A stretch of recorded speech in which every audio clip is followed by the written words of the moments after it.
Righto, money miners, another bloody macro yarn. I'll tell you what, the central bank of open pit mining is MMS. That'd be the most macro equivalent of what we have in our industry.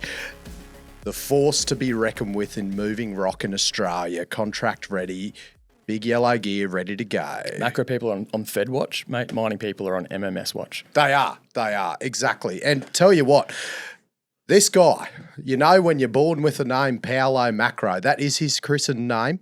That is no word of a lie. He was destined to be a macroeconomic expert, and he has come here today from stateside to share his wisdom with the money miners. Paulo, mate, we are talking gold, copper, silver. There is going to be uranium, macro China, probably India, probably platinum, probably bloody everything. Welcome to Money and Mine, Cobber. Mate, delighted to be here, man. Thanks a lot, guys, for having me on. I need to warn you up front that it's almost 10 p.m. on Monday night in New York. And even though it's Monday, it's still a day that ends in Y. So I'm drinking a little red wine here. And by the end of this, even though it is a Monday, I'll probably be through with the bottle. So I may just animate a drink going into that cloud bear's mouth. Just right. That'd be just to sex it up a bit. Boys, what are we talking about today? Let's rip in.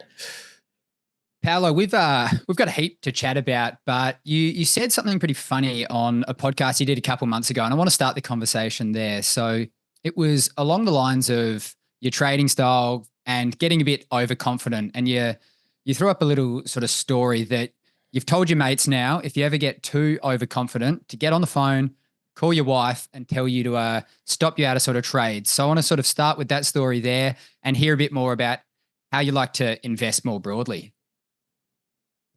Sure. Well, I don't think any serious investor would call what I do investing. I'm as degenerate as the worst of us. But and I say that somewhat tongue in cheek. But yeah, my style tends to be pretty aggressive. A lot of what I do is sort of sitting in stuff that's off the beaten path that will kind of fund little fun that I'll have around the edges. But every once in a while, a situation will come along that I'll really want to get big in, even with options. And, you know, it can torch a lot of P&L in a hurry, but it's really contingent upon the situation. And you have to just control the temptation to get too big too fast or get excited about an idea too early and, you know, kind of blow your big wad, too soon, rather than kind of leg into a position and build, confidence. So I don't have like hard and fast rules in how to get in or out of stuff or actually manage money. I personally think of myself as one of the worst money managers in the world. I'd like to think I'm something of a decent idea generator and a bit of a machine in coming up with new ideas and fresh looks. But I also acknowledge that, risk management doesn't come naturally to me, and it's something that I, consistently working on and hopefully we'll get good at someday. And a couple of big scores can sort of paper over or forgive a lot of sins and mistakes. Try to keep the mistakes small. They can sometimes be pretty big. And the joke that you mentioned were, I guess it was a little while ago, but last year specifically, I had a trade that, we can get into to a certain amount of detail. It's actually related to uranium, but it was something where I overstayed my time in the trade. It was a multi-bagger related to options that started off big, got very, very big.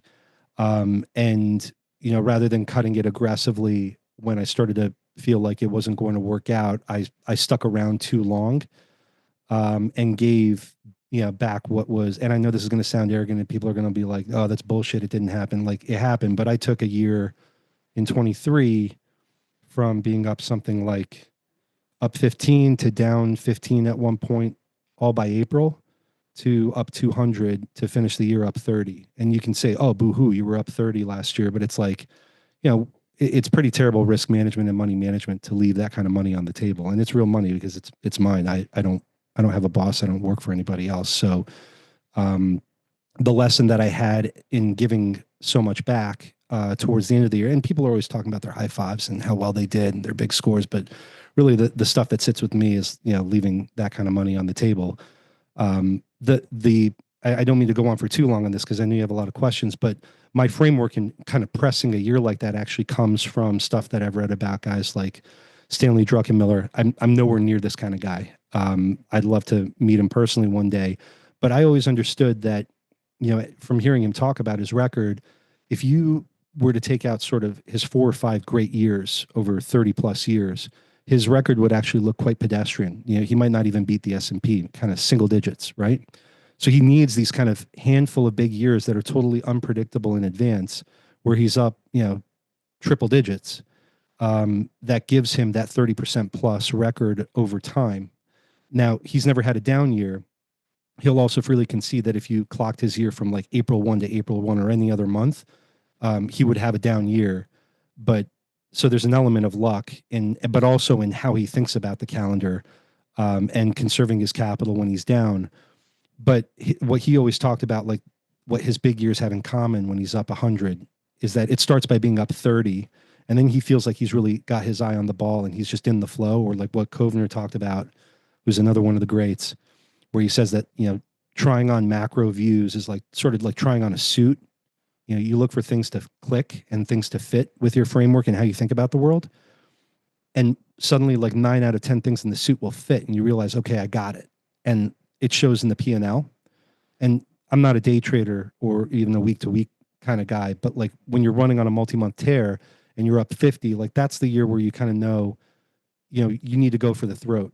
And so, 23 was a year where, I was already up 50 by June, having come out of like a down almost 20 in the hole. And I realized that I was calling things well. And I had a couple of really big ideas in the book that were starting to all click. And I just, terrible risk management. I did not get out of it when it started to turn because, by the time you're up 200, you're like, wow, holy shit, like 300's a chip shot. And just as you're feeling that confident is when the market's going to take it all away from you. And so the lesson that I learned, in addition to like working on risk management and how to cut things down, especially when they get that big, is, and this is a lesson that I've had to learn more than once, sadly, is that I'm no good at this and I need controls. Like I need watching. And I freely concede this actually to even people who talk to me about like, hey, would you come like maybe consider managing money or what?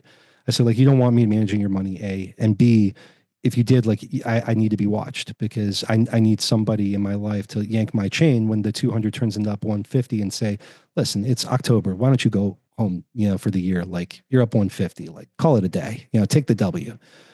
None of this is to put the shine on. Like this was my nightmare last year. Most people would love to switch places with me. Trust me. By November, I'm crying into my beer at a bar practically. And I'll never forget a buddy of mine telling me, I told him, like, I wish the tuition to learn some basic lessons wasn't so goddamn expensive. And he, without missing a beat, goes, and I'll never forget, he said this because I wrote it down. He said, if a lesson, if it wasn't so expensive, you wouldn't learn the lesson. What was the uranium stock? So it wasn't a stock. I had some common, you guys are pretty close to the space, right? So you remember in May of last year or like April, there was the life extension in March for Diablo Canyon. And then the RFP hit that apparently swept the book up to like $59 a pound by May. And as word of that was starting to leak out, I got very excited because that's the sort of thing that, after chopping wood for 18 months or so after the initial run, when Sprott took over the trust in kind of August of 21, and you got that first kind of initial jam, and then a lot of retail involvement. The equities got very expensive versus the spot price, which ran into kind of the 40 to 60 range. And then you had to chop wood for 18 months just to get people to pull their hair out about, why it was taking so long and, when moon. When Diablo Canyon hit in May of last year, that was the moment for me where I felt like we were really going to, catch fire and re-rack to a new range, take the 40 to 100 and then, chop wood in a new range for a while if people got really excited. And the way I figured out the trade this time, I'd been playing it mostly through the Sprott Trust and the physical, but I also picked up a couple of mining stocks just that I thought would attract attention. I kind of likened NextGen NXE at the time, which was trading a little bit below $4 on the ADR, as sort of like the Fortescue of the space, like nothing there except like a dream and a management team that likes to put the shine on. but the name that's liquid enough that when people realize that Cameco or Cap are not for them, like they're going to want to go there because like that's where a dream and the narrative can build. So I bought a slug of that and did well with it. Took it all off in December, a little too early. And then I also picked when you got a name like that, I went with FCU, First Vision, because they're the asset next door. And so if like NXE is ever in play, which I don't think they will be, somebody will just wrap up these two. I never imagined that Paladin would take a stab at FCU. But I just figured I'd buy them side by side because, hey, maybe they'll share a mill one day. And, Rio Tinto, after getting out of ERA and Ranger and all that stuff shut down, would like to get back into uranium right at the highs, and they'll do something stupid like buy Next Gen and First Vision. Like I had this kind of dream that if there was going to be M&A in the space for development, that it might be there. But the real trade for me was the realization, my buddy Cuppy, he had come up with this view that others have since espoused as well, that there's kind of like a Bitcoin reflexivity to the trust where if it's trading at a premium, they issue shares in the market, they use the cash to buy physical market tightens, spot price goes up, retail and instos see it, they go out and they buy the trust, and around we go in this kind of virtuous circle. And it occurred to me last year that there was actually like 2 additional layers you could tuck in there with the ETFs, because the problem that I had as an American owning Sprott was it's a PFIC and it requires this dinky 8621 form with the IRS at the end of the year. It's just annoying. And they were disallowed from having an ADR in the US a couple of years ago. So that's never going to happen. So you're never really going to open this name up to big money. It's never going to get liquid the way people want, especially for long only and real money. Hedge funds will punt around in it because they can punt in anything. But if you want like the hot kind of individual retail, private banking, coming into uranium, how do we do this?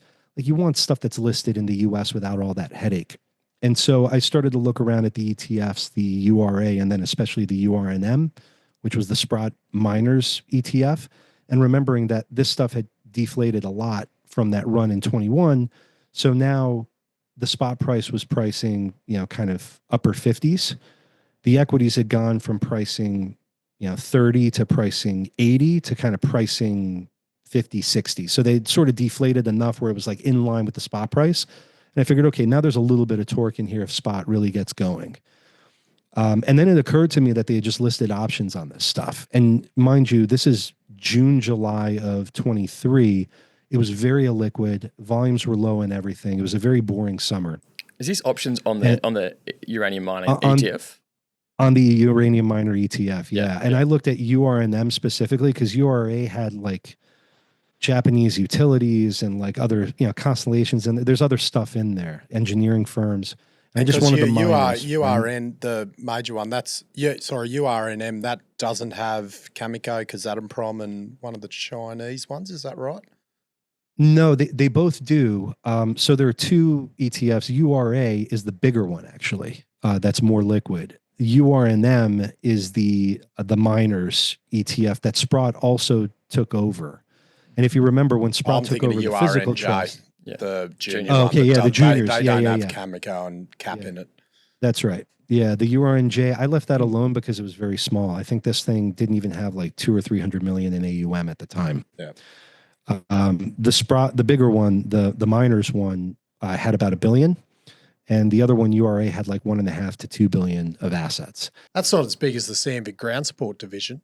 Way bigger. 1.5 to 2 bill. That's mate, they probably sell 1.5 to 2 bill worth of ground support a week internationally. The mines need more ground support, mate. They gotta go from somewhere. Well, you think international, Trav, like bloody every underground mine that relies on Sandvik for their survival, you can see how I've come up with the number pretty accurately, 2 bill a week. It's freaking huge, mate, because when you're that big and that reliable internationally, just adding another client is like Derek Hurd making wheat bix in the morning. It's just part of the daily routine. Does he do 10 or 11 wheat bix? Oh, mate. It's Brett Lee style. I was about to say he shits on Brett Lee. He absolutely smashes him out of the park in the wheat bix bloody department. Mate, just give yourself a free bonus, hey, JD. Just get Sandvik. Put in a Sandvik order for your ground support before Christmas. Give yourself your own Christmas present. Oh, mate, you You've can nailed even, it, mate. I'll bring up a photo here from me good mate Tucker back in the day. You can even paint your Sandvik ground support in Christmas colours, just like this. Have beautiful. a look Look at at that. that. Merry Christmas. Love Tucker. Oh, miss That's Tucker. actually pretty special. I like that. Yeah, got to get in the you got to make yourself feel good when you feel fucking shit up at work. Yeah. Working Christmas. Working underground Christmas That's what Day. Tucker did for everyone. Good work, Tucker. That's ground support making people's life a bit Christmas cheerier. better. Yeah. And amazingly enough, that $1 billion ETF, the URNM one, they listed options on it. It was trading around 30 bucks per ETF unit. And when I went out to buy a few calls on this thing, the call structure went out to like 50 bucks. And when I bought it, the stock actually moved during the day, like a good 10 or 15 cents. And it was weird because it did it in like this kind of sawtooth pattern and then came right back down. And so what had occurred to me was that whoever sold me the option, Citadel or Jane Street, Millennium, one of these guys, then has to go out. And these are very low delta, we're deep out of the money. We're talking 50 strikes on a $30 entity. But I'm out in like December. I've got like 5 months, right? So I figured, okay, we're going to curl and give it time. But it occurred to me that this stuff was so thin that actually, if basically the trade was load up on deep out of the money calls, and as retail starts to wake up and take these ETFs higher, because they probably prefer just to buy the ETF, which is more liquid than playing in Sprott with all those aforementioned issues, then they take this higher and it forces the market makers in these really wingy calls that they're short to buy deltas, but also the volatility will go up because as people get more hyped up for uranium, the vol goes up as well as the spot price of the ETF. But the beauty is then this guy has to chase, cover his deltas and buy gamma or hedge his volatility, which means he needs to own more of it. But because it was a liquid in the summer, the bid offer, the spread between the bid and the offer, it was like 100 shares of the ETF on each side. And this is a $30 ETF that was trading 20 cents wide. So like 60, 70 bips wide on $1 billion ETF with 100 shares on each side. It was really a liquid times. And so I figured, you know what, let me quietly load up on these calls. It took me a few weeks, but I ended up being like over 20% of the entire open interest across all the calls on every strike and expiry in this URNM for pretty small money and like a retail guy. And as Diablo Canyon kind of lit this thing on fire, this stuff started to curl, and you can see it on the chart in URNM. And I told some buddies, and I was like, how's this for reflexivity? Forget this whole Sprott issuing shares at a premium to NAV. How about like you buy calls, retail starts to wake up on these ETFs, takes the ETFs higher. The market maker now has a problem. He needs to buy this ETF in the market, but it's so thin, no problem. Like he doesn't want to jam it intraday. So he just goes over to the creation redemption desk that, sits right next to him and says, I need 100,000 shares of URNM. Okay, great. Here they are. Now he has to go and do a create, which means he has to buy the underlying constituents. And guess what's in there? In addition to Cameco and, NXC and these other names, 10 to 15% of the ETF is Sprott, the trust. So the guy needs to go out and buy the trust to do the create on the ETF without realizing that he's jamming the Sprott trust up towards NAV. And once it goes premium to NAV, they issue the shares into the market, use the proceeds to buy pounds, spot goes up, retail sees spot price going up to 60, 65, goes and buys the ETF, jams the ETF. The guy has trouble covering the deltas in the market, does more creates, buys more spot. It's like 5 layers of reflexivity. I put this all in a paragraph and I sent it to a buddy of mine. I was like, show this to Soros, ask him like how he likes them reflexive apples, right? Like all the way back.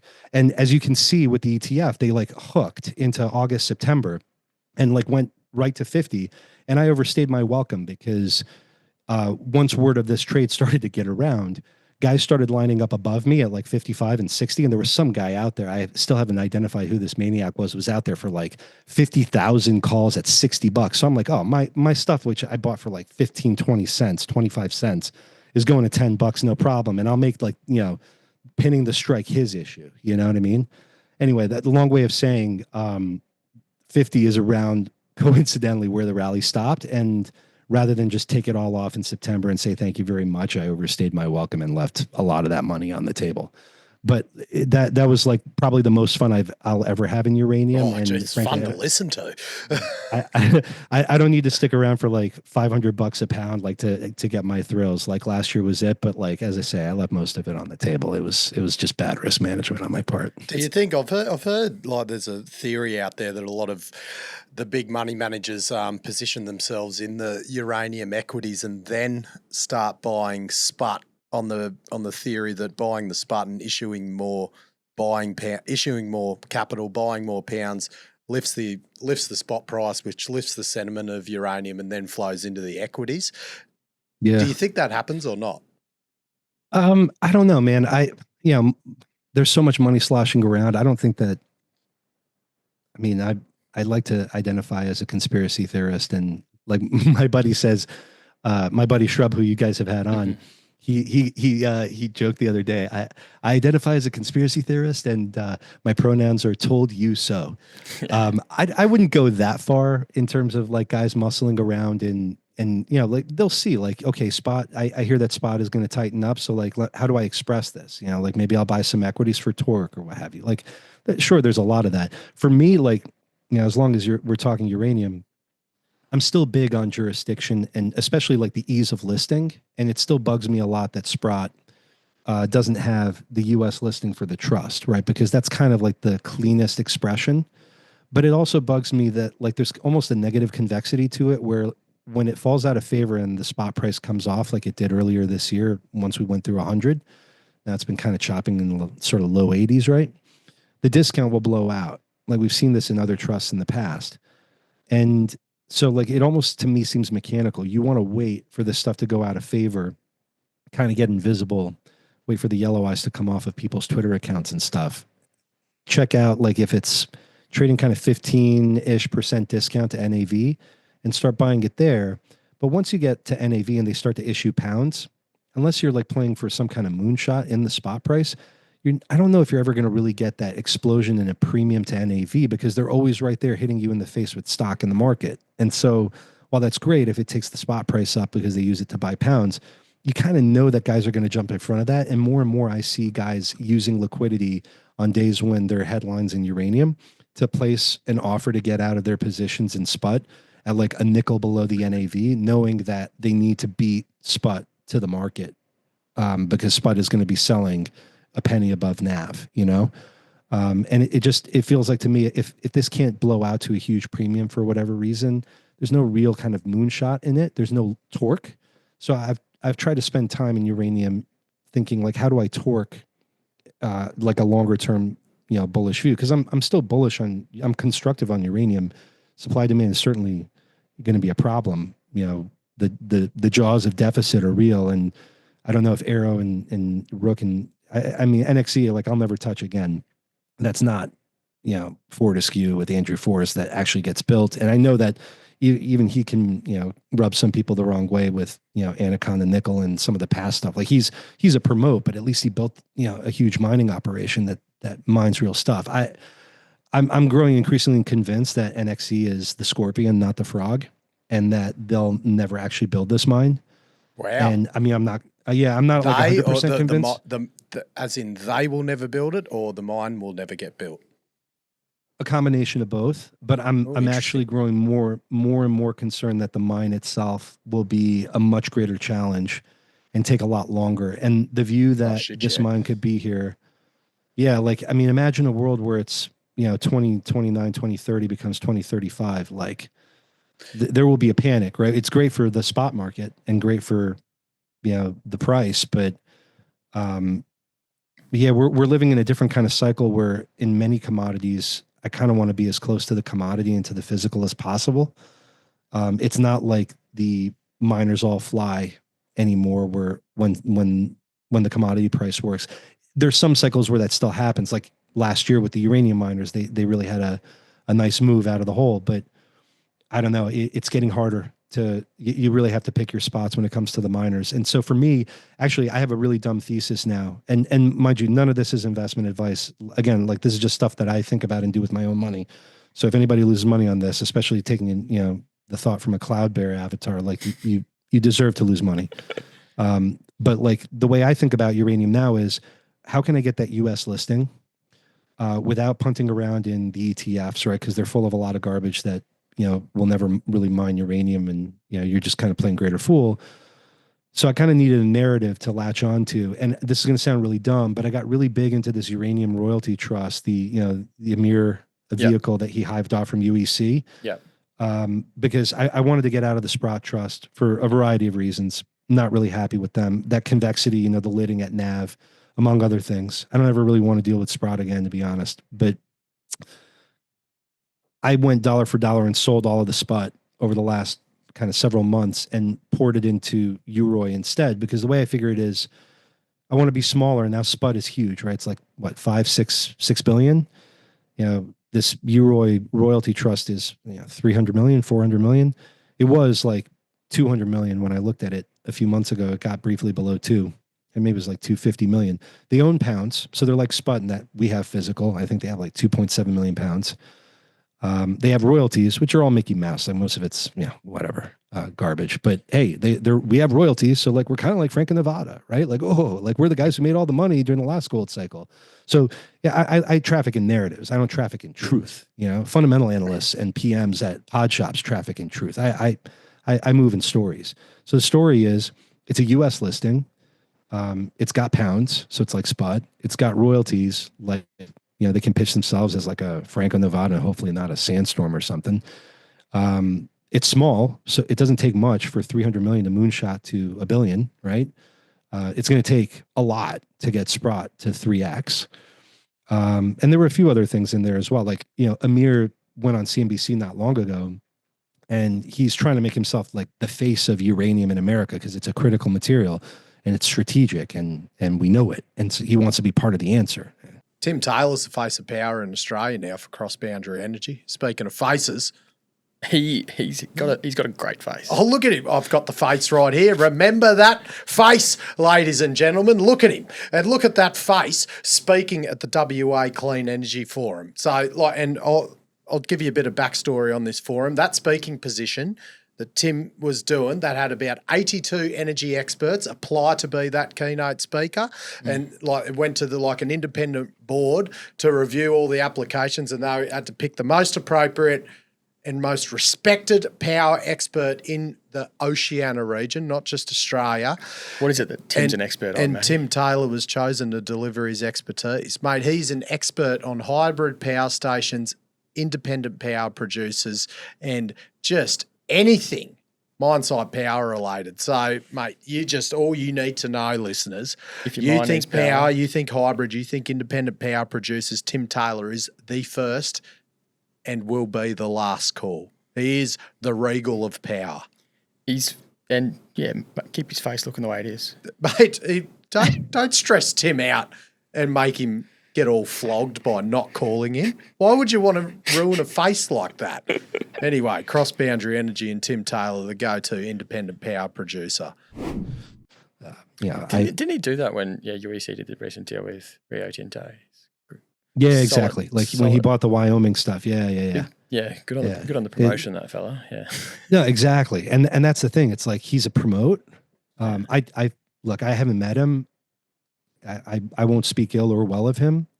He strikes me as a little smarmy, but as long as the alignment is there and he owns stock in Uroi, and he obviously owns stock in UEC, and UEC owns Uroi, maybe one day I'll shake his hand and I'll get back a bloody stump, and he'll have skinned me as a minority. But for now, like, the alignment seems there, right? Like, he wants to get rich and get these things up. And, we'll find out later if he's the scorpion or the frog. But I kind of like the idea that, plus it's listed in the US. So when guys start to look around and think, what can I buy that doesn't require filing PFIX with the IRS? It's like, well, you got, this guy right here who's running around trying to mine uranium right here in the good old USA. It's like, I can make a story, with that. I can underwrite that kind of greater fool right there. You know what I mean? So that's kind of where I've moved to, and it's working for now. Now that I've spoken about it, it will stop working, I assure you. Yeah. But if the implied volatility on the options, got pretty low again, and the spot sort of hollowed out, would you relook at the out of the money options in the ETF? Yeah. I have a hard and fast. I have very few rules, as I mentioned at the top, but one of them is if you take a big score in anything, there's a mandatory timeout. For me, it's a year. Yeah. And it's hard. It's easier said than done. It's actually hard to do. I had a big score in 22 in nat gas. And I told myself, like, if I stick around this market, and I'd never traded nat gas, which is ironic because I used to cover guys in the 2000s who, blew up on nat gas. There was Amaranth and Mother Rock and other guys. Like, you don't mess with nat gas, right? But I got lucky in 22, and if I'd stuck around, I would have given it all back and then some, thinking that, there's nothing more dangerous than thinking that you know what you're doing because you made money. So I gave myself a mandatory timeout of a year in that gas, and it turns out it was the right call because I didn't miss anything except for a lot of pain. I'm trying to do something similar with uranium, but I still want to have a foot in the door with, the longer term thesis. And so I've done this selective rotation out of the Sprott Trust into the uranium US listed complex. But I don't want to own Cameco. So like, that's kind of how I ended up where I ended up. In terms of like your question about vol, it's really rare to see vol get cheap because the problem is, like, 2022, I called it the year of the tails, where the tails were clearly mispriced. And my nat gas trade worked in that regard because guys were selling vol in the 30s. And I'm like, listen, if it's nat gas or uranium or silver, like something that lives in the tails, you don't sell vol for 30 or less. Like it's, you just don't do it. Like, it's the wrong price at any time. But, machines kind of get look backs in their models and, oh, it hasn't moved in 2 years, so it means it's probably not going to move. And, like, volatility compresses and people charge less and less for insurance. And then, these things blow up as they're wont to do. So I don't know if we'll get that chance again in uranium. I watch for that kind of thing from time to time, but we'll see. For me, like, the really underpriced vol right here in front of us still is in gold. I actually missed a decent amount of the run in the last, like kind of $700. Like, I was there for the breakout. I've always owned some gold, but like, I was not balls to the wall long gold all year. You know what I mean? Like, like most people, I didn't ride the 30% year to date. That's so interesting that you think vol was mispriced despite it's like literally gold price is going vertical. You would have thought implied vol is like, pricey right now. It's actually, it's pretty reasonable. Although it's been flexing very, very recently. In part, that has to do with the election. Everything is more expensive past that date line next week. But you'd be surprised, man, because the rally has been very orderly and very low vol. So like we've grinded higher, but without a lot of fireworks. It's true. And I kind of tend to think that whether it's the election or the situation in the Middle East, in the very near term, vol is mispriced. Like, I'll give you an example. Not that this trade has worked or worked yet. We'll see. But just last week, I'm looking at gold options for the day before the election. So you don't have to price in big hump in volatility that everybody assumes is going to hit everything. And you can buy 5% as of last week. You could buy 5% out of the money gold calls for 16, 17 vols. Like, that's not a big move, right? And historically, like, gold has kind of delivered that level of volatility. But the look back from the last kind of 6 to 9 months, despite the rally, was that volatility got compressed because the rally was so orderly and the daily ranges were so tight that, like, gold never really traded more than 1% in either direction any day. It was just kind of a steady grind higher. And that's kind of why people missed it. Like, they woke up and realized, oh shit, it's up 25 on the year. And I'm supposed to be a gold bug. Like, how did I miss it? And now people are kind of getting dragged in. But they were realizing 13 vols, 14 vols. So when guys are selling vol for 16, they think they're making money, right? Because everything is a machine just harvesting yield wherever possible. Like Citadel rules the world. We just live in Ken Griffin's world. But I'm sitting here thinking, man, like, there's like real risk of a rupture. You know what I mean? Like, I know that you're supposed to fade geopol at every turn, but it seems kind of crazy to me given what's going on in parts of the world. Like, every time we've seen a major battle kick off, gold rallies and rallies pretty hard. over the last 30, 40 years. Even on Russia, Ukraine, we had a decent pop. So like, is it that crazy to think, okay, over the next 2 weeks, gold will move up 5% and could do it in kind of a disjointed fashion on some catalyst? Who's selling me that vol at 16? Like, it's just the wrong price. Whether or not I get paid and whether gold like rallies or not is kind of immaterial. Like you're just selling it to me at the wrong price. So there are things out there like this, believe it or not, despite the kind of election is right in front of us and a lot of the, the fear that people say they have, like a lot of this doesn't seem to turn up in the market. Ironically enough, we saw this in oil in the summer. I wrote about this in July. The oil VIX got down to like low 20s. I think today is in the 50s over everything that's happened. So it's like, okay, did I get paid like buying oil calls? No. But for a while there, I didn't lose money because even though oil cratered, it did so in such volatile fashion that the volatility in the call options also went up enough that I was only down a little bit on the premium and could get out if I wanted to at almost flat for like a good month, even though I got the direction the wrong way. I'm long calls and oil's cratering, but the calls didn't move very much because the volatility in them, just exploded. So, there are ways to kind of protect yourself when I think about like, what's the best way to express a view? It kind of annoys me actually from time to time. I get a lot of shit on Twitter every once in a while. I got a lot of it today on oil, because of the weekend stuff and oil was down $5. And it's like, dude, like I'm not quote unquote long oil. I didn't lose $5 today.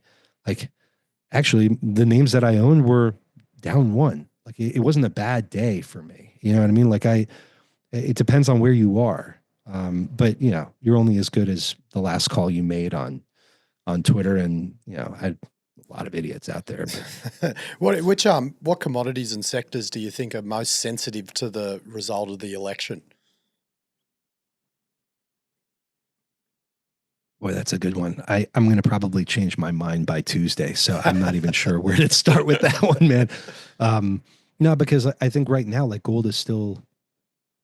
Again, I don't want to jinx any of this stuff and or goocher it, as my friend Kevin would say, because there's this weird thing happening with gold specifically right here where there's a lot of length in that market. Like the CTAs are very long. The commitment of traders is very net long among the speculative set. Like it would be irresponsible to say, hey, you should be long gold right here, given positioning on its face. But there are instances in history where positioning can get very long and stay that way while something runs. And a classic case in point is dollar yen.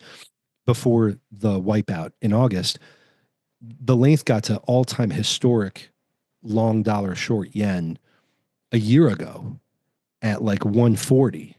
And we still had to go to 160 on the yen before it finally mattered how long everybody was dollar yen. So, we could be sitting here and see gold up from these levels in 3 months or not, or it could end tomorrow. And now that I spoke about it, it'll end tomorrow. But the positioning is almost everything, but there are these weird moments, like, when you look at positioning in Mag 7, you think it can't go on any further and it just gets bigger and bigger. Like, what are we going to do? We're going to take this shit to 50% of the market. Like we're already at 35. I suppose 50 is possible. Why not 90? Like you just don't know where it stops. I tend to think that like there's still a lot of people who don't own gold and feel like they missed it. And as long as there's a lot of people who feel like they missed it, we're not done. But we've come a long way. And in a weird way, so I'm very constructive gold, very near term. And by near term, I mean like, days, weeks, not weeks, months, quarters. Pre-election. But at some, maybe even pre-election. We could see pandemonium next week as well. So I wouldn't rule. Let's call it from here to American Thanksgiving, like looking out 3-4 weeks. Probably wrong about this. I rarely make these kind of short-term calls. Again, most of my book is stuff that I'll sit in for a long time. But when I step back, I'm actually reminded of a conversation I had with my buddy, I think it was Cuppy, in December. I was like, man, there's so much euphoria around uranium. Like we're at 85, we're going to 100. It's a chip shot. I get it. And like then from 100, it's 200 and nobody has any pounds and everybody's going to panic. And I'm like, it just feels wrong. Like everybody's bought in. I've got guys ripping my head off on Twitter for even suggesting that maybe we're a little too crazy here, guys. There are guys talking about how like they're making their house payments with this stuff.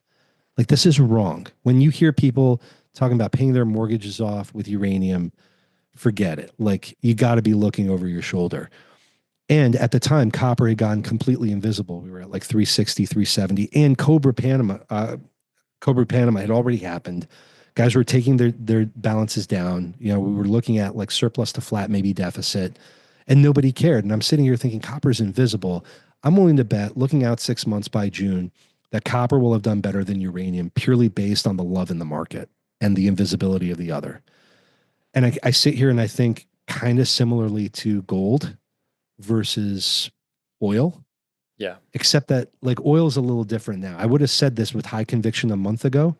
I'm not backpedaling on oil, but oil has become so contentious and so bearish. I would rather be really long a commodity that's invisible than a commodity that's so freaking bearish in the whole like oil is now. Yeah. But like oil has become almost untradeable. You know what I'm saying? Like the difference between like buying something that's gone to sleep for a while versus something that everybody is bashing on and short. I don't know how oil cures itself here.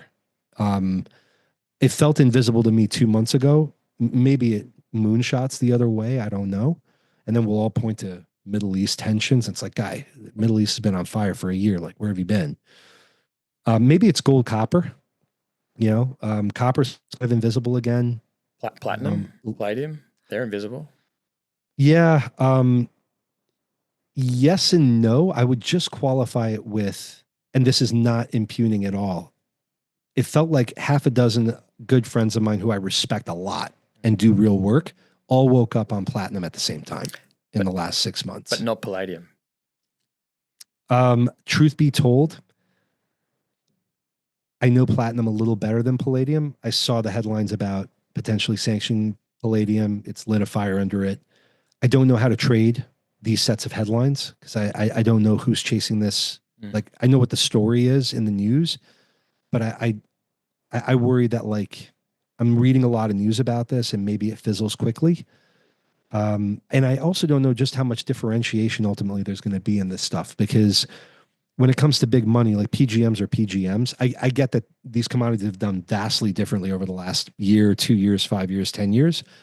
But I think when big money comes for something, if they do come for it, and that's part of the reason why I have a problem with PGMs as a rule, and other things also like tin that I really want to like, platinum seems insane to me. Like I know there's going to be an accident there. It kind of feels like I'll tell you a story here, like as an aside on platinum, a guy I know got really big into uranium in like 2018.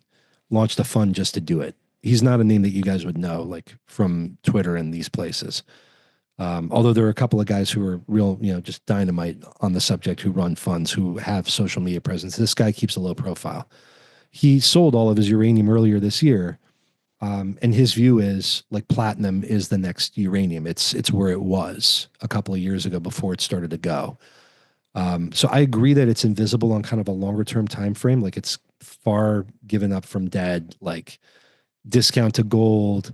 Like I get all of the points.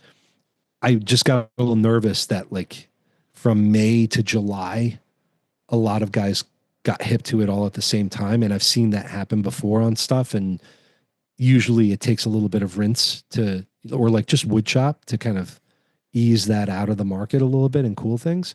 But I think, yeah, like platinum looks very interesting to me. I'm not as close to palladium, truth be told, because I've only done the work on platinum recently. I used to know palladium better in another life. But for me, the one caveat I would give people, there is a function on Bloomberg, if you have access to it, that'll allow you to see total ETF ounces outstanding. And the Sprott Trust, I don't think will be able to sell them, sort of like the Uranium Trust. But the vast majority of ounces for platinum and palladium are in South African and other vehicles. And those things, you can sell the ETF and take the ounces out. So you can track how many ounces are in there, and they move around quite a bit. And you still have about 3 million ounces last check in the platinum ETFs that can come out. And I don't know where like the threshold is where it finally starts to matter to price, but I get the sense that like you need to clean another 1 million ounces or maybe a little more out of those ETFs on the platinum side before you start to see the move. Because the same thing happened with palladium like 8 or 9 years ago. I think palladium had a big move back in don't hold me to it because I don't have the chart in front of me, like 15, 16, like sometime there. And if you track the ounces in the palladium trust back then, they fell for like a year or like 6 months before the palladium price reacted. So there's like a drain the ETF that happens first, and then suddenly you start to see the tightness in the market. And I don't think we're quite there yet in platinum. We've started to come down, but I think that the pressure point for the platinum ETF stock out is a little lower, maybe 6 to 12 months out. I do like Shrub's view on this. We talked about this together a bit. Anglo looking to sell out of Anglo Platinum is interesting to me because the overhang is out there, right? They sold 5% of a clip like a month or two ago. Mm-hmm. Supposedly have another 5 coming. Yeah. And then they're going to just do a farm out to, just like a pro rata out to Anglo holders of the sub. And it reminds me and Shrub a lot of Thungela when, like Anglo is just the biggest contra. Like these guys always sell in the hole. So I tend to think that like when that deal comes next year, that'll be something to look at. And I really like the liquidity event on the other side of it because you've got the forced sale of guys who are getting stock in Anglo Platinum that don't want it. But the company itself the sub is big enough that it's going to matter to the South African index and that index inclusion. And then the buy-in from local pensions could be enough that you get like kind of like a similar Thungela like wipeout, and then like the drive back from inclusion and inflow that comes from some passive and pensions and other local long only trackers. So I like those kind of like one-off event driven special situations. Zooming back out to the question at the top about framework and risk management, I liken my style to what Cuppy once called global micro. I spend a lot of time talking the macro, but the secret sauce in what I own, most of what I own is actually single names. I'm not like long the bonds and short the equity futures against it. I'm not a human CTA trading liquid futures, far from it. I try to marry my like individual ideas with a very strong top of mind macro framework.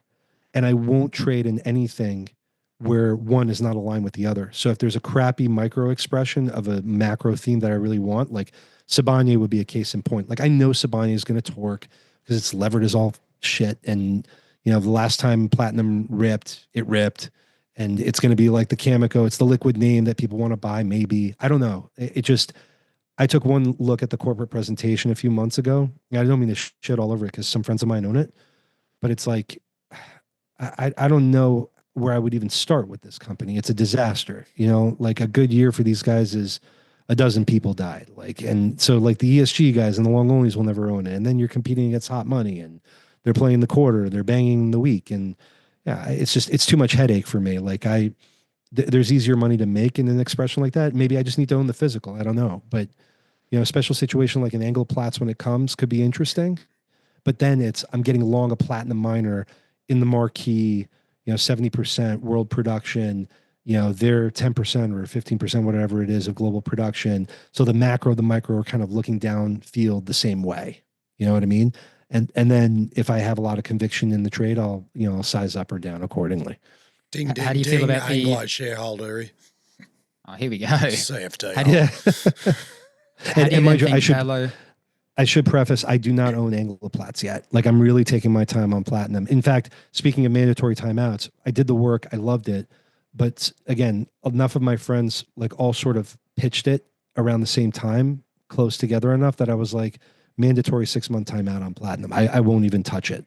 And frankly, I'm missing it right now because if you look at Anglo Platts, it's kind of, popping its head up out of the hole and, probably keeps going and leaves guys like me behind. But like I feel like I have time on my side because of that inventory draw in the ETFs that I discussed earlier.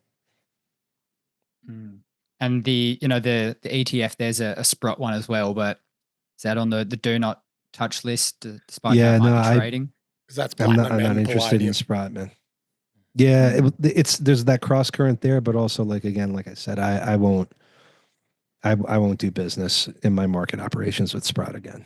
It's just That's not going to happen. And plus, like, there's that discount to NAV thing. It's small. Yeah. It's only a few $100 million. But I like small, right? Like we talked about Roy. But small when there's torque, like either balance sheet leverage, operational leverage, or hopefully both. This is just a passive vehicle that's going to trade in line with the price. Yeah, it's too thin to like it's a liquid. There's not enough there for me. I want to hear a bit more about your copper kind of view, because it feels like the vast majority of folks we speak with are structurally bullish copper, you know, whether that's $5, $6 or $7 in a matter of time. How do you sort of weigh up that kind of thesis with your contrarian nature?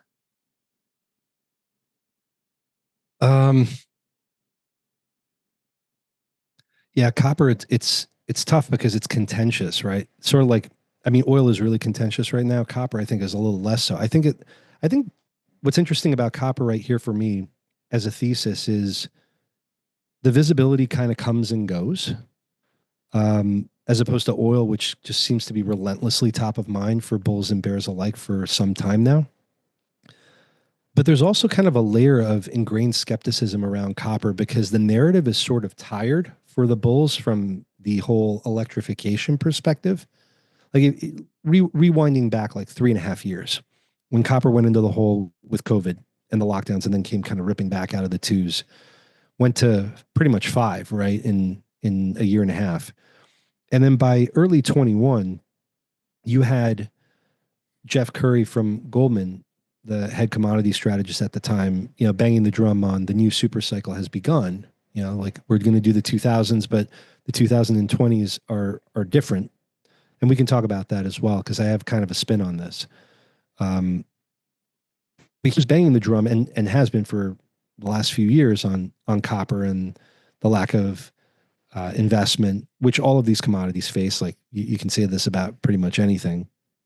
But the electrification, green grid, you know, EVs use so much more copper than ICEs, bro, like got so visible that it's interesting that narrative almost needs to die for copper to do well from here.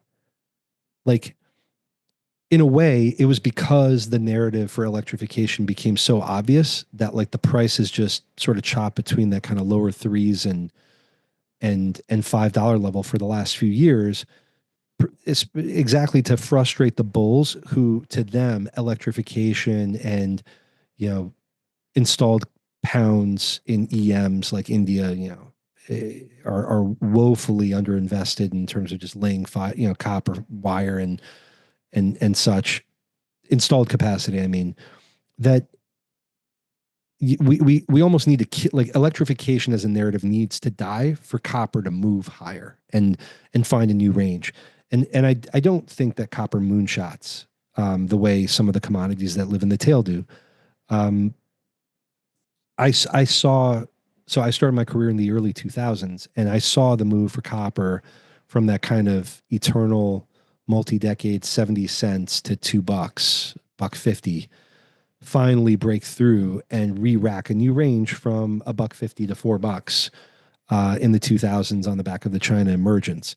Having worked that kind of $2 to $5, $4.50 range for the last eternity, you know, 15, 20 years almost, I think we're ready for a new range. And I think the new range will be something like $4 on the bottom and like 7 or 8 on the top. And that like the natural equilibrium price for the next kind of 10 years will be somewhere in there. But nobody is willing to underwrite mining projects with that in mind, because if you believe that, the price never really goes there because people overinvest, right? So you really need to pinch the market in the coming years for us to finally break out through 5 and show people, okay, like we've left $2 behind. Like that's in the distant rear view, and $3 is probably, you know, not happening unless there's some kind of crisis. If that's your view, Paulo, and you can see in the acquisitions that happen in the copper mining space, existing like copper mines that have, you know, like sufficient mine life sell for like 12 times EBITDA. That's like the norm, which is pretty amazing in mining world. Yet, Yet, if copper kind of ripped to a new range, it seems the logical relative value in the space is actually in the large, low-grade, undeveloped like copper projects that have been around forever. It'd be like somewhat akin to, before uranium moved to a new range, like buying like the Bannermans of the world, which are kind of a call option kind of on a new range of uranium price. Yeah. Yeah, it's interesting. So my view on this, and I've expanded a little bit on this, so many people got fired from senior management over the last 10 plus years, especially from, kind of the CEO turnover at the big, main players. Everybody who's in that seat now remembers the sins that were committed in the late 2000s and early 2010s. And they swear up and down they won't make the same mistakes. So they've gotten religion on shareholder payouts and, low-hanging fruit, brownfield expansions, what have you. And with some exceptions, there has not been much in the way of greenfield or M&A happening unless it's so blatantly obvious that, like, it's career preservation for the C-suite, right? They are finally starting to feel pressure that their share prices don't quite keep up with the commodity price. And the reason why people want to own mining stocks is to have some sort of leverage or torque to the underlying commodity price. And so it's not gotten really loud yet, but shareholders are starting to angle and pressure the C-suite on the side. Like, guys, the payouts are great. We love the buybacks. We get it. Thank you. But how are you going to grow or at least replace reserve life? And there's this interesting thing that happens, as you guys know well. And mind you, I know enough to be dangerous on all this. People think that I'm some kind of expert, but I'm sort of a tourist in everything. But I did spend some time in the mining space, so I like to think I know a little more than everything else I know. If the price doesn't go anywhere over time, then BHP's proven and probable reserves are going to come in as they mine stuff out. But ironically, a rising price in copper, for instance, to like say $6 makes a lot of, resource economic and allows them to just extend their reserve life without really having to do anything, right? Because the price kind of solves for the cutoff and the cost base. So the longer the price stays here, the more acute the issue for them becomes that reserve life that's in their book gets closer, right? And so the pressure starts to build in a weird way. You would think that, oh no, the price goes to $6 and everybody's going to want to do deals on everything. The pressure is actually getting more acute now for the bigs to extend their reserve life precisely because the copper price won't break out through 5 and make it clear to everybody that we're in a bull market, because the M&A market's also having trouble clearing, right? Guys who are developing deposits or, in advanced exploration stage that have been nosing it to the grindstone for the last 5 to 10 years and, getting to preliminary economic assessment, getting the pre-fees study done, trying not to torch too much money, they're not going to take a low ball bid because they don't want to sell out at a long-term $2.50 to $3 copper price, knowing that they're a believer that we're going to re-rack eventually to a new range. And so the BHPs of the world are left with, and there's also no middle anymore. This is what I saw firsthand in the 2000s. I was there on the desk watching the insanity of mergers unfold, where it was, Vale buying Inco out, and then, Freeport taking Phelps off the board, and, Xstrata buying Falconbridge. And it seemed like there was a deal a day happening, but it hollowed out the middle of the mining sector in a huge way that has not been replaced actually over the last 15 to 20 years. So now you either see BHP take a stab at Anglo at a price that is so stupid that it's almost impossible for them outside of the Great Depression to lose money, right? So the C-suite would never get fired for getting that deal over the line. Or you start to make these kind of targeted acquisitions because you have to skip the middle and there's nothing with scale that you can buy outside of an Anglo or something like that. You have to drop down into like these juniors at like almost the sub 2 billion level that are almost one trick, like one asset ponies, and reconstitute a portfolio from scratch. Except that takes a lot of time. And these places like BHP and Rio are not really resourced this way. Like, you used to have hundreds of options. I think in copper today, I can probably count on two hands, maybe a dozen tier one, to your point, Travis, tier one long life. And when I say long life, I don't mean 15, 20 years versus 10. I mean 30 years where it starts, but it's probably 50 to 80. You know what I mean? Like they'll be mining this stuff in 2080, in the year 2100, potentially. Long life, kind of middling grade, but, we'll eventually figure out a way to mine down to 1.5 kilometers. And this mine keeps going, super pit style. Probably can't even do this in BHP's hands. You got to do it in a consortium, like real district scale. This is kind of why I like San Juan in Argentina, because you have a lot of these assets kind of in the same growth cycle in terms of exploration, and a lot of players involved there who I think will all just do this as consortia. And the first stop obviously was Lundin with BHP doing Filo and wrapping in Jose Maria on the other side of the border. But there are other assets there in the southern area of the province. I'm heavily involved PA in one of them. And the bigs all agree that I personally actually think that Argentina and San Juan province specifically is the next great untapped frontier. Part of this is a Malay view, but this country needs this development, and it has the people have the IQ, like the skill set. They're short on workers for mining specifically, but they can address that. I actually discount a little bit, despite his greatness. When Friedland talks about how Congo has barely been tapped, and have you been there recently? Like the ground is green. There's still 1-2% grades. And it's like, yeah, but it's the Congo.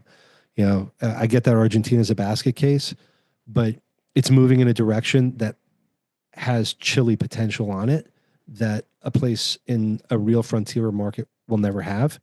So there are district scale areas like this, but then the alternative is you find these kind of one-off 10-year, 15-year assets in Canada. The jurisdiction's decent, right? It's up there. It's pretty secure from a rule of law perspective and contract perspective. But the assets have 10 years, 15 years. But there's nothing really big in copper out there anymore. Like I said, there are like a dozen of these kind of really long life. So I think technology is actually going to be part of the answer there too. When you look at BHP and Freeport with their investment in Jetty, the whole copper sulfide, letting the bugs work on the problem, make 0.15, 0.2 grades economic. Rio's addressing it with Newton. But this stuff is still 10 years away. So at some point, like, guys are going to have to move. And I think this is why BHP for Filo was such a big deal, is it showed you that if these guys have nothing in the middle to buy, and the big deals like BHP for Rio only happen at the top, like in 2007-8, where BHP tried to buy Rio, as you guys remember. You're years away from that kind of transaction being able to take place. So I think you're going to start to see targeted takeouts and a wave of M&A for these kind of one trick, $1 billion type market cap takeout situations on like one or two assets, because there's no middle and there's no portfolio with scale. Sorry, that was a very long aside, but that's kind of how I think about the space there. Which ones specifically do you think are on the radar? I have a short list of a few names here, man. I hate to sound like a real piker talking my book, but there is one name specifically in San Juan. Again, do your own homework. I have a lot of skin in the game with this one, so I'm also talking my book and biased. But I do like the history. So my things are jurisdiction, the management team, the alignment, and then number 6 is the asset. I don't even start to look at the asset before I've addressed the first 5 points. And given that I'm okay now with Argentina and San Juan, I like the management team and I love the alignment. If anything, there's too much alignment because there's not a lot of free float. I'm pretty involved in Aldebaran, which is ALDE in Canada. I like John Black. I like Kevin Heather, the GO. He's a little flashy, wears these coats that annoy me, but they're great guys. I do like them. And they have, they may not be household names, but they've done this before with Antares, when they sold that to First Quantum back in, I think it was 2010.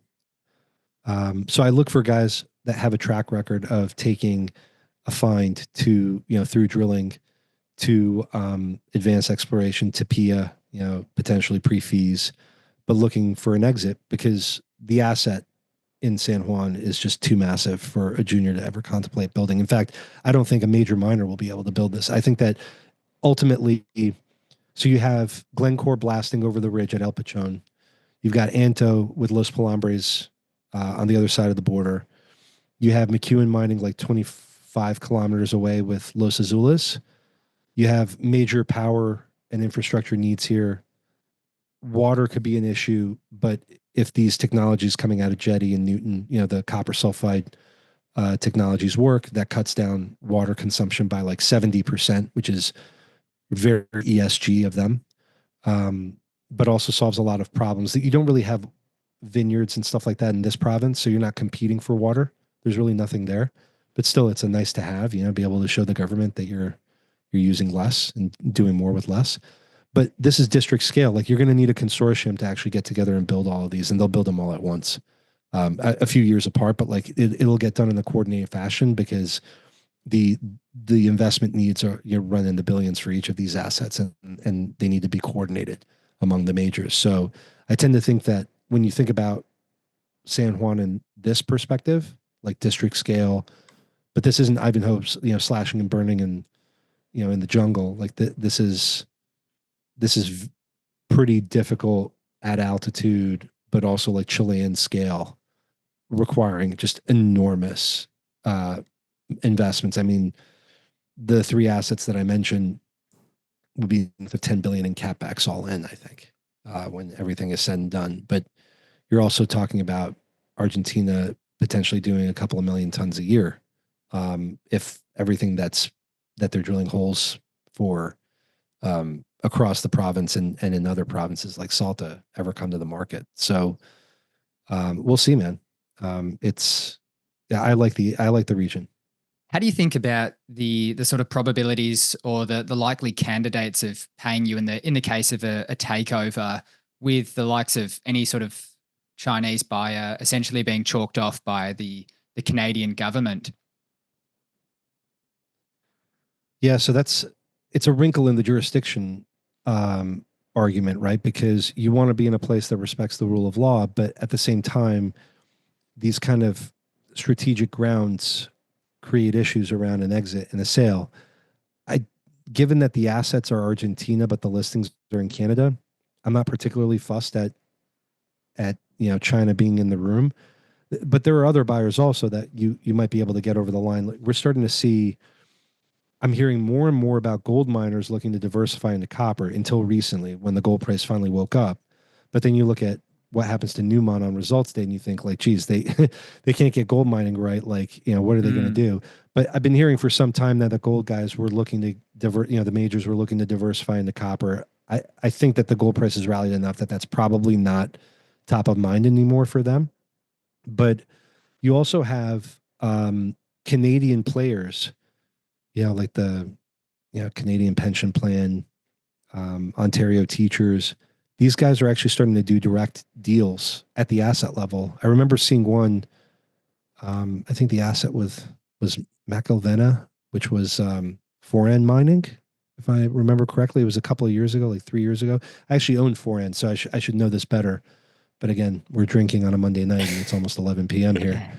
But I remember being surprised that Ontario Teachers, I think it was either them or CPP, did a direct investment at the asset level in a JV with Foran, rather than invest in Foran equity or in some kind of converter or debt deal. They took a stake in the mine. And the government, of course, loved that because, hey, like we'll greenlight a Canadian pension fund to own, a Canadian mine all day long. I think there are enough sources of money shopping around that, it's annoying not to have that kind of audience in the room, but there are enough ways forward that I'm not concerned that there are a lack of people in the data room when it comes time to sell an asset if the asset is real and the management is real, and most importantly, the jurisdiction has some semblance of, contract security, taxation, regulatory framework that works for the next few decades, because that's what these guys are looking for. And I know it's laughable to say that about Argentina, but I've seen enough protections put in place already that I feel like these guys, look, there's nowhere is perfect in the world anymore. Unfortunately, the world we live in is, if you want to go dig a hole in the ground and mine something, unfortunately, you can't move it. And when governments are broke and they need to look around at money they can grab, right, to kind of extend and pretend, look no further than the guy that can't move an asset. So the mining industry is always kind of screwed in that respect. So it's trying to find the cleaner, dirty shirts in the laundry in that regard. And I think that Argentina is still undervalued in that sense.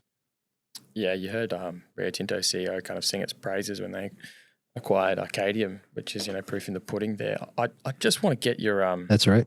Your your thesis on oil at the moment too, Paulo. I mean, I know you said it's contentious, and you're always a little bit nervous when a trade is contentious, but you're pretty bullish the outlook versus where the current oil prices are. What kind of feeds into that thesis?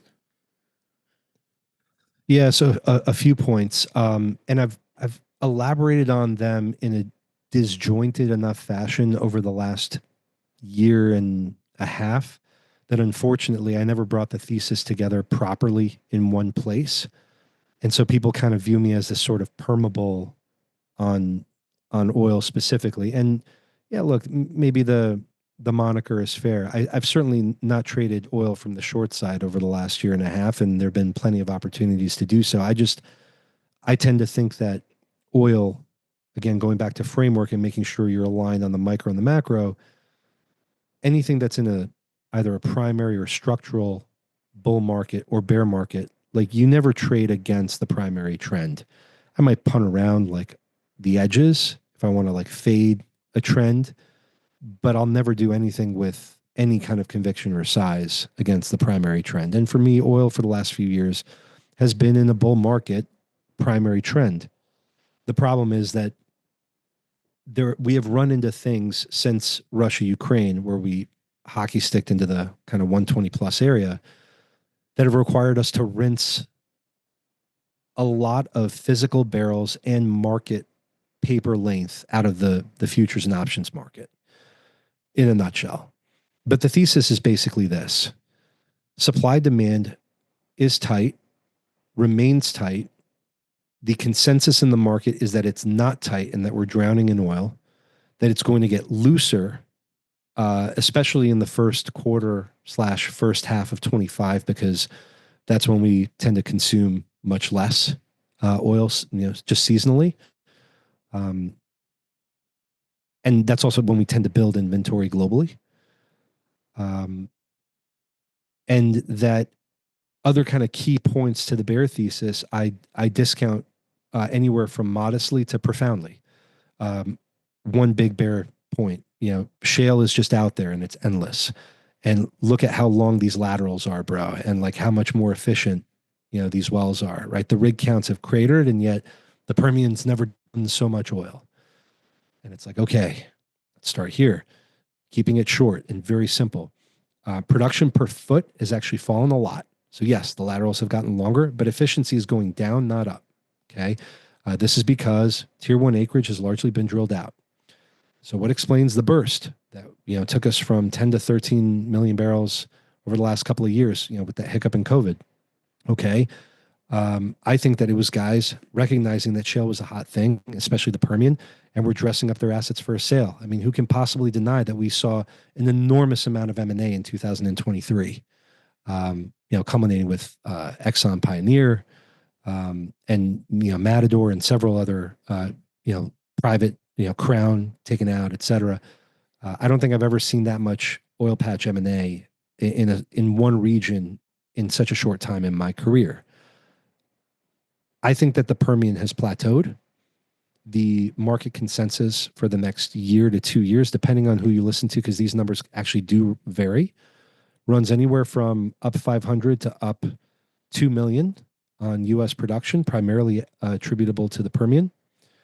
I think that we will be lucky to be flat in 2025. And I've been saying this all year, looking out to 24, 25.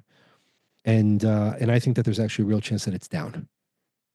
More recently, I've grown to appreciate that as this tier 1 acreage depletes and tier 1 becomes tier 2, the water cut issues, i.e. the amount of water that comes out when you frack, because you're going below the frack layer, you pull oil and water out with the oil. The amount of water content that's coming out of tier 2 is much, much greater than tier 1 acreage, as the name would imply. But this actually grows exponentially. And the issue is that they're running out of places to put the water, and treating the water is very expensive. Technology is not caught up yet fully. Some of it's there, but you basically re-inject this water wherever you can. It's gotten to a point where this is creating earthquake hazards. Odessa had a 5.0 for the first time. This has never happened in Texas history that I have heard of, where you're getting level 5 earthquakes. They're starting to get more and more severe. New Mexico is starting to ban or heavily regulate a lot of practices around water re-injection, because this water is popping up everywhere. It's turning up on people's ranches and turning into lakes with benzene in it and all sorts of shit. This isn't to say that like you can't produce the oil, but to treat it or to ship it out of state or find somewhere else to put the water and these other kind of externalities currently don't have a price. The break evens on shale will go up as people start to recognize that these are problems that require a solution. So there's always oil at a price, but at $70 a barrel or below for WTI, this is not a price where money goes into the ground to produce more out of tier 1 and even tier 2 acreage. I view it as almost inevitable that oil production, certainly out of the Permian next year, but overall in the lower 48, will probably be down, most likely flat. And the bulls among my friends are like, it'll be up 250 as opposed to 500 to 1.5 million. And I'm like, it will be lucky to be flat. So that's one big bear point versus bull point. The other big one is OPEC spare. Right? Why should the price rally if Saudi's going to flood the market? I'm not a geopolitical expert by any means, but like Saudi's spent 3 years since they went to war with Russia in 2020, right when COVID happened, trying to get the proverbial crap back in the horse and coordinate OPEC cuts. They're finally getting compliance out of Russia, Kazakhstan. Even Iraq is showing signs of complying, although maybe they're fugazing it with what's going on with the Kurds in the north. But like, guys are complying, and now you're going to blow it all up. Like, that just doesn't make sense to me.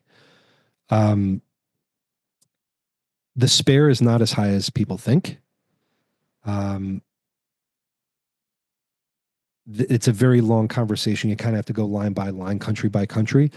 But every time Saudi Arabia has started to produce more than 10.5 million barrels a day and knocks on 11, which they did briefly around the invasion of Ukraine, they start to draw domestic inventories very hard.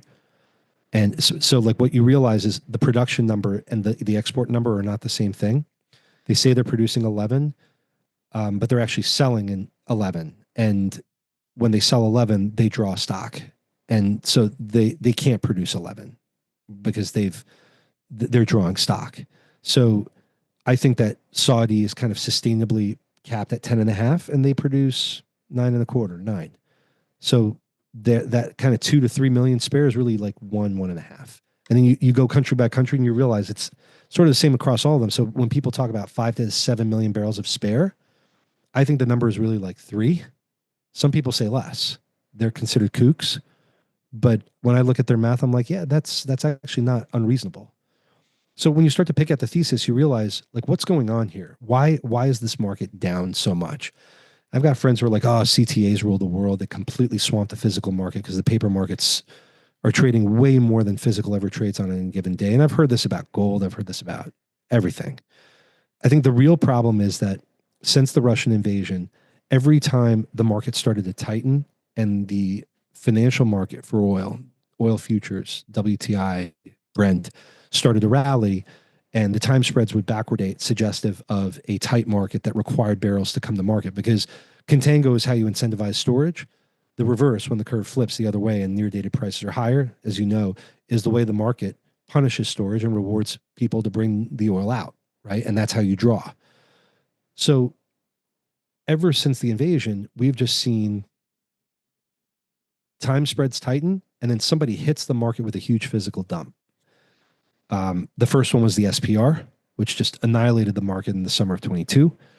Russia then came with 40 million barrels of Urals plus another 40 million barrel equivalent of diesel in like the November to February timeframe, of November 22 to February of 23. And then March to June, you had that fracas where Credit Suisse blew up, and they pulled a lot of lines. Credit Suisse was a big lender to traders sitting on Swiss mountaintops in commodities. And so guys had to gross down. So that wasn't necessarily a physical dump. That was more of like a financial squeeze, like a mini GFC for these guys, which we can go back to. I'll come back to in a second. But then you had the rally out of the June low last year into October 7th, or like the week before. And then Iran, just seeing what was happening and needing to raise dollars for the fight to come, dumped everything they could. So all of Iran's floating storage went to Asia and disappeared and got sold via Malaysia, right? Malaysia is selling 3 million barrels a day. It's a joke. They're, a transshipment point. So every time the market tightens, you get a hit from the physical side. This time around, since this summer, I have not been able to identify, because we've stayed backwardated the whole way, right? And we continue to draw for 4 months relentlessly now. We're in October. We've been drawing relentlessly since May, relentlessly. Global, like guys who track the barrels, there has been almost without weekly exception an ongoing draw with crude oil globally. Irrespective of your views on Chinese demand or the US going into recession, the reality is the tanks have been dropping and the curves have remained backwardated, which then tells you the tanks should be dropping. And I have yet to find the physical seller who has been crapping all over this market.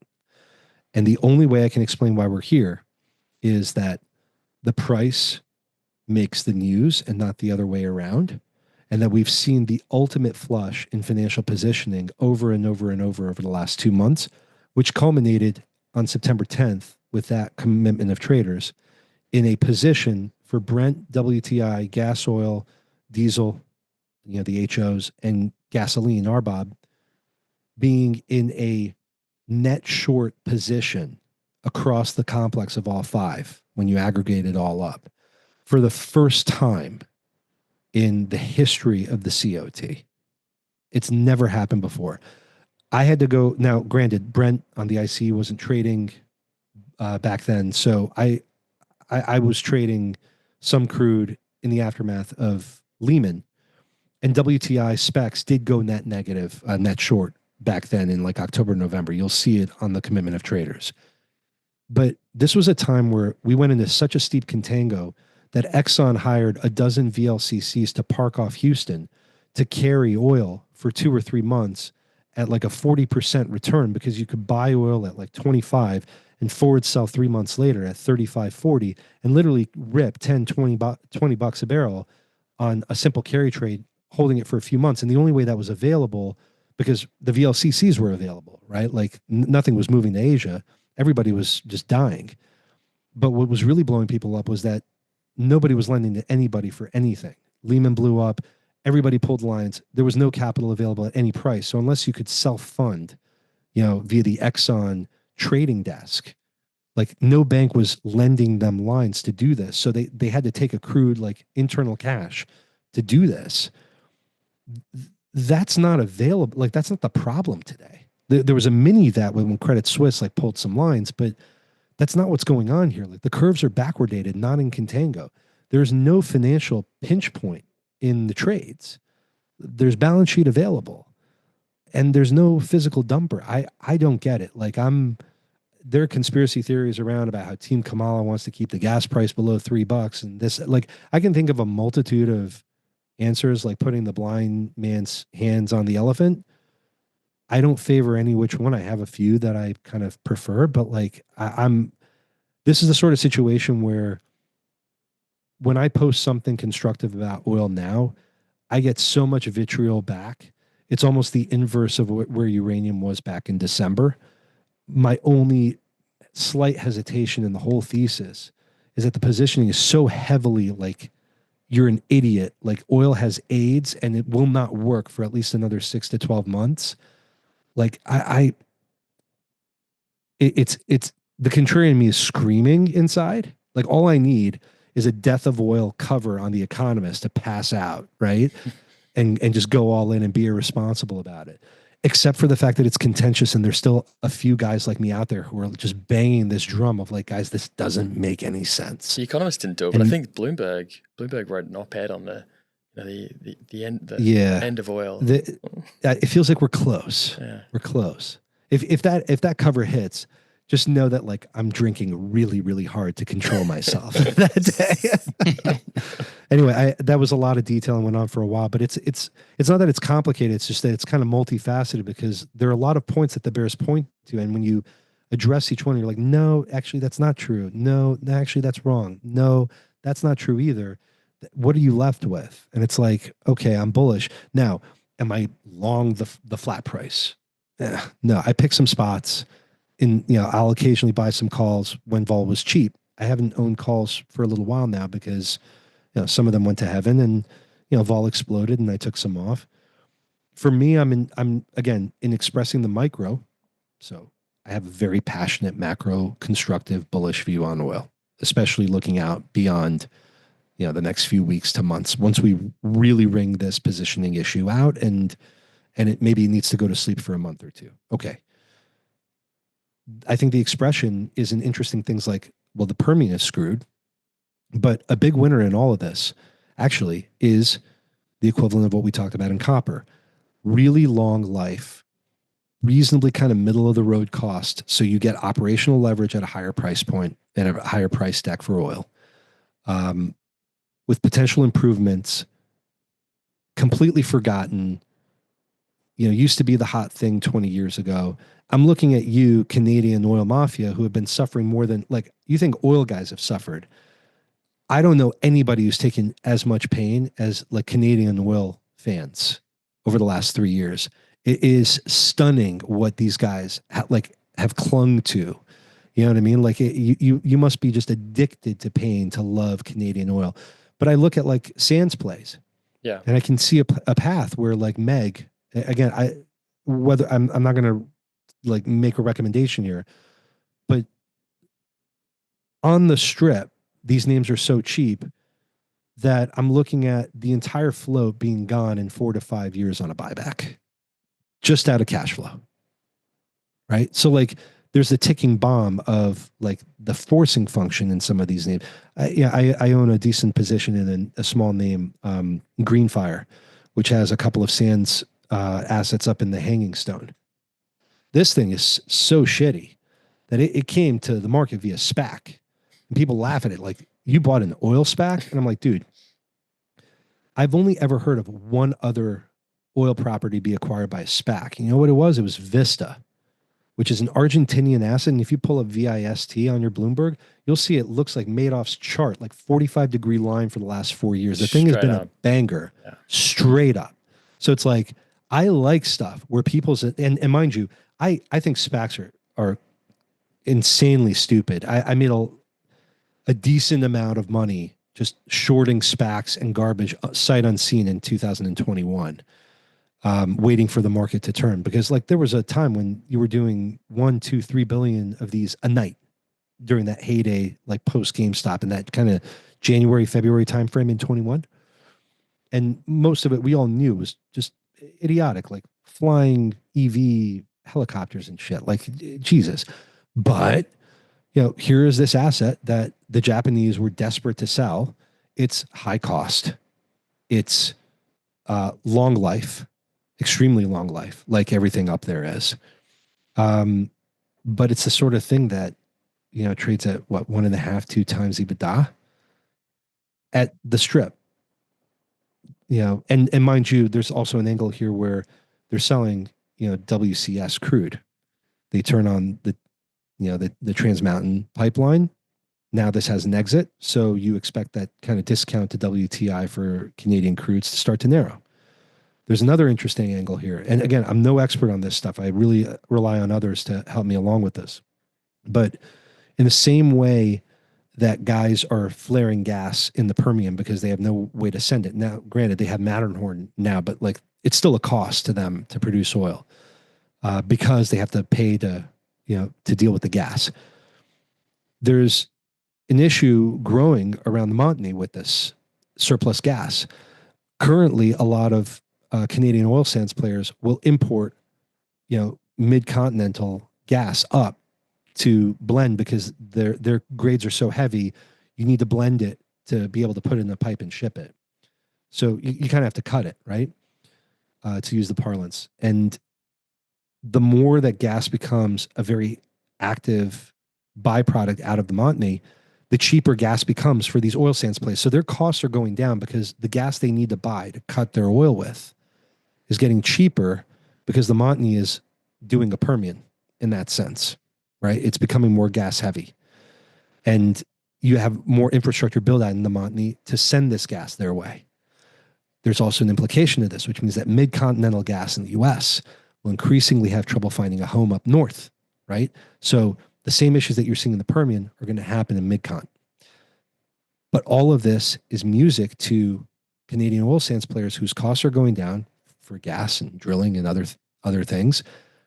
They now have a pipeline to the West Coast, right, which helps, or expanded pipeline capacity. And so that discount for WCS versus mid-con and WTI is going to narrow and has been narrowing and should continue to narrow. So like you're getting more money for your oil, your cost line is going down, and you're supposed to be the long life, CapEx-y, kind of high cost producer. Well, man, if you have a bullish view on oil, I want to be in the shit that's kind of medium to high cost, right? Because like that's where the torque is, that has balance sheet that's deleveraging quickly.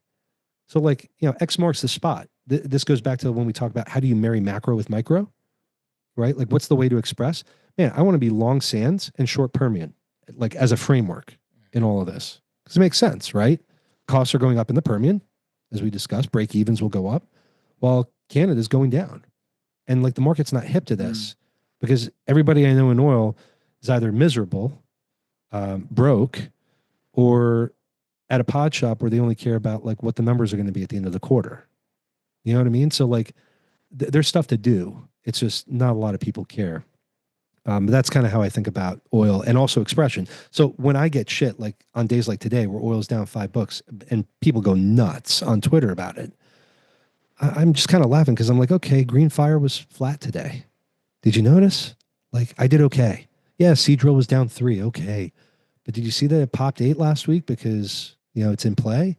Like, oil's gone nowhere for 3 years. And I explained like how I lose money very easily. But I've had a few wins. Man, I bought Weatherford in the teens for size, along with the warrants at 100. This thing went on a 6x run during the time where oil went from 100 to 65, 70. How's that possible? Like there are ways to make money in these sectors when the commodity price isn't working out. Like copper's gone nowhere. Aldebaran is up nicely, man. The stock is like around 130, 140. I was vacuuming it up a year ago in the 70 cent, 80 cent range. Like, okay, so it's up 60. I would have done better being size in Capstone. Freeport's up, 50%. Okay. But like these names are working.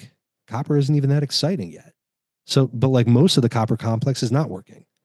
It's like there's stuff to do. It's just, it gets to me a little bit when people are like, oh, he made such a shitty call. He's fucking bull. I'm sorry to use the language. Is that okay on this show, by the way? Yeah, That's no, we fine, never mate. swear. Yeah. Nah, flat out, mate. But it's, it's like, there's the topical like, oh, he made this call or that call. And it's like, look, I just thinking out loud. Like what I'm actually doing in my book, like, do you ever see me on Twitter, like talking about individual positions and stuff that I own? No, because in part, it's actually just paranoia. Like the moment I talk about something out loud, I expect it to stop working. I'm just grown too paranoid about it all. Anyway, I don't know where I was going with all that, but there's stuff to do. I like the sands. I don't like the Permian. I love offshore. I'm not as bullish on the economics of like, oh, offshore will work at 25, bro. I think we'll see cost inflation eventually everywhere, but I also view that as another great frontier. The offshore names have been brutal and a big thorn in my side. I have a decent position in Seadrill. I actually recently, not long ago, rotated out of some Valaris into that just because there's one more deal to do in the offshore drilling space. You've got basically an oligopoly at this point, Transocean with like just under a quarter of the market, Noble's like around a fifth of the market. And then you've got Valaris with like 10, 12% and Seadrill kind of similar. So it's like between those names, what is that? I can't do math now. That's like 60%, 65% of the market among four names and then a few others.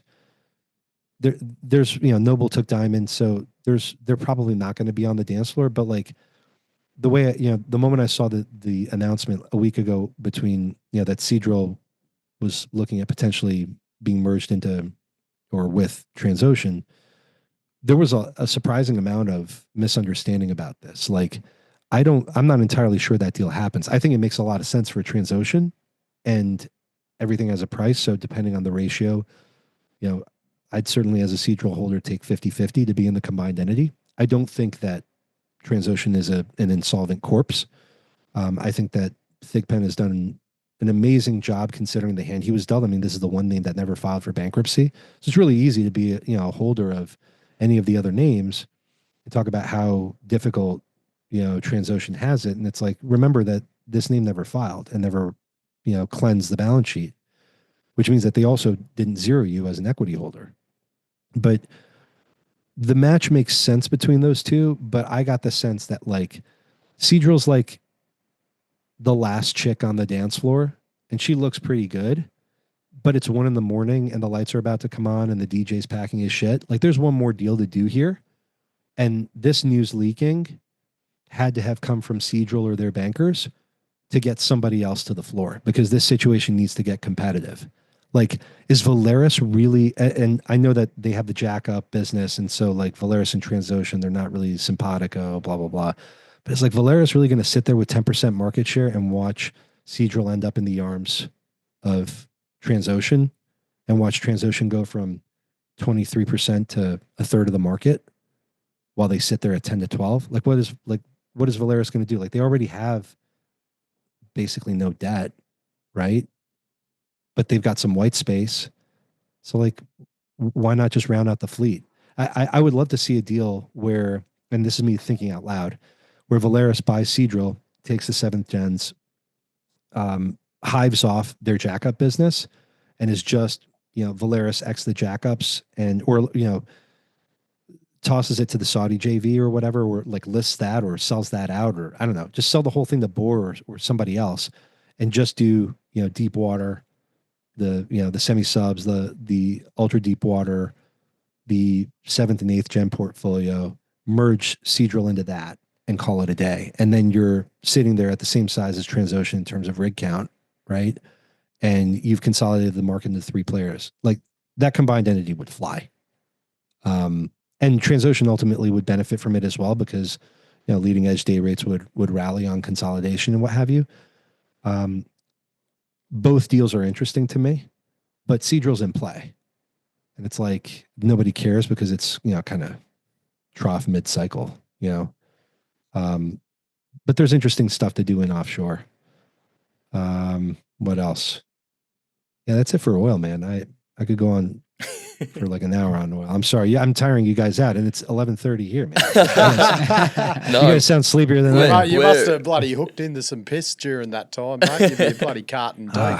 No, we're riveted, Paulo, but I think we'll have to pick things back up another time and explore kind of where you're thinking kind of leads in the wide world of commodities. But you've left us with some kind of important reflections along the way, and we're super grateful you could make the time late at night over on the other side of the world, mate. We could do a revision episode Yeah. in I the like future. that. God, Love to do you guys that. bring me back on in 6 months and be like, okay, so first you talked this, all wrong. Then this, all wrong. Nah, as long Then as you went on as to long as you got this. 55% All right, wrong. mate, your money's up. It's all good. Well, a lot of this is embarrassing. I tell you right now, like I can't listen to it, so I'm terrified at like when people I know will be like, "Wait, you talked about this? What's wrong with you?" But Don't no, let that get I in the road of a true story. We do one exactly. every day, Paolo, so we're pretty used to the feeling, mate. No, but I had a great time with you guys. Thanks for letting me ramble on a little bit, and yeah, happy to come on whenever you want later on. Thank you so much. Yeah, we should do a We'll give you revisit. the transcript, mate, and just throw it straight on your Substack. Bloody piece of piss. You won't have to write anything. No, I'm too embarrassed. I can't listen to it. I can't listen to the sound of my voice, and I certainly can't. I can't read what I was talking about over a bottle of wine, man. I'll be terrified. I'll never do one of these again. You know, I'll be scarred for life. Like I said that, no way. Anyway, She'd be right, no, but mate. No, good on thanks, you, Eve, lads. for that, mate. That was sensational. Bloody, I've got a bit of homework to do, it appears. Nice. Well, yeah, again, I need to say this. I know it sounds hokey, but like not investment advice, just me thinking out loud about my book, not looking to pump it. You know, I own what I own. You should own what you want to own, do your own work, yada, yada, all that good stuff. But it's an exciting time. And I'll leave you with a parting thought that I kind of hinted at before. But this cycle really does feel different to me from the one that I started out in the 2000s, if for no other reason than back then, China's coming out party kind of lifted all boats. This one, because it's supply constrained, feels like these commodities are all going at different times, right? So you had, natural gas in Europe explode in the fall of 21, along with thermal coal, and then oil ripped on the invasion, and then Henry Hub ripped that summer, and then uranium doubled last year. It's like the stuff isn't all moving at once. It's like rolling bubbles and crack ups. And that's kind of been the big awakening for me in the last few years, is that we all want to be a successful degenerate trader. Most people just want to sit in stuff and let their sitting do the work so they can, kind of let the laziness compound. But it's hard because you could do that for 5 or 6 years in the 2000s and ride the cycle that way. And it didn't, the cycle kind of solved your mistakes with time. But this commodity cycle feels different. And I joked about the Canadian oil mafia and guys who just been waiting for what feels like an eternity for stuff to start working. But things work, like it just takes a more active approach. And so on the one hand, it feels like you're never sleeping. You kind of have to watch everything with a level of paranoia of what you're going to miss. But it's an exciting time also because tin is going to work out of nowhere. Platinum is going to work out of nowhere. It's for guys like you who are in the weeds in this sector. This is a skill set that not a lot of people have anymore. A lot of people have a trading skill set and a risk management skill set. I don't, but there are plenty of good risk managers out there, but there are not a lot of guys who can cross that up with mining backgrounds and industry knowledge. So I think I like what you guys are doing. I think that it's educational for people to, kind of immerse themselves if this is something that they want, in sort of scoping out the beauty of this cycle. And this is going to run for some time still. I think we got a few years of this, and there's money to be made. But that's kind of my parting view on very good, on all mate. of it. Cheers, Eve, for that, Paolo. Fantastic. Look forward to have you on Thanks, again guys. soon, mate. Thanks, For Paolo. sure. Thanks a mate. lot. No, all good. That, mate, sorry to be rude, but I've got to have a shit. Love it, man. Lovely to meet you, mate.